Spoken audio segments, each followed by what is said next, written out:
What's up, my poker players? Today we're going to get into a history of poker from the beginning of the game all the way to online poker as we know it today.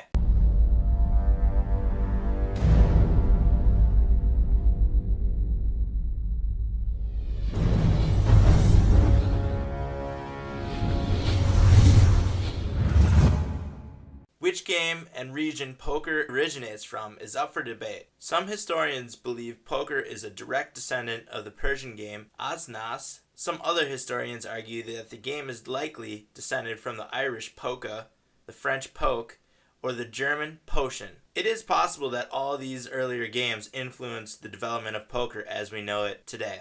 What truly distinguishes poker from the earlier games is the betting that's involved with poker. From around 1750 to 1800, the game started to spread around the U.S., beginning around the Mississippi River region, and with the invention of commercial gambling, it moved up the Mississippi by riverboats. And once up the Mississippi, with the gold rush, the game began to spread to the west. Soon after the spread throughout the U.S., the 52-card deck became standard. Previously, a reduced 20-card deck was occasionally used in heads-up and smaller games. With the 52-card deck, then came the flush added to the game. During the Civil War, the straight was then added, and around 1875, wildcard poker was created. Lowball and split pot poker were created around 1900. And finally, community games like Texas Hold'em were first introduced around 1925. Community card games changed the game of poker into a more strategic game by adding 2 more rounds of betting.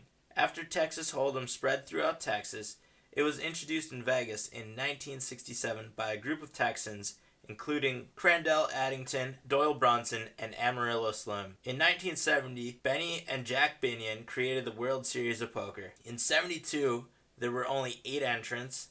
By 82, there were over 100.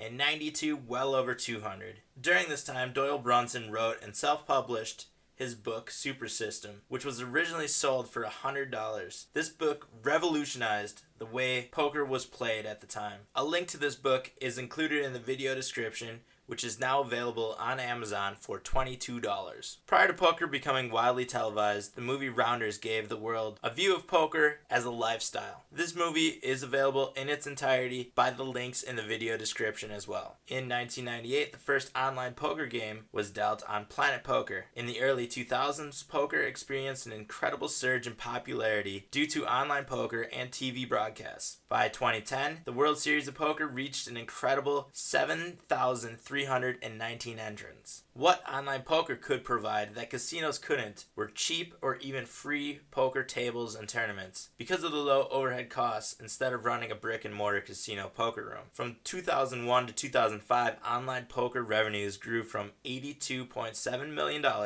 to an incredible $2.4 billion. In 2006, however, online poker in the U.S. experienced an incredible setback with the Unlawful Internet Gambling Enforcement Act. Several groups have since been created in opposition to the Unlawful Internet Gambling Enforcement Act, including the Poker Players Alliance and the Safe and Secure Internet Gambling Initiative, both of which I will include links in the video description. Online poker within the U.S. has experienced some major setbacks, but the industry is still thriving and available to U.S. citizens through a limited amount of sites, which are included in the video description below. In my opinion, along with many others, poker should not be considered internet gambling since it is a game of skill and mental aptitude comparable to games such as chess, and therefore should not be included within the internet gambling genre. Thanks for watching, my poker players. If you haven't hit that subscribe button, make sure you do it now.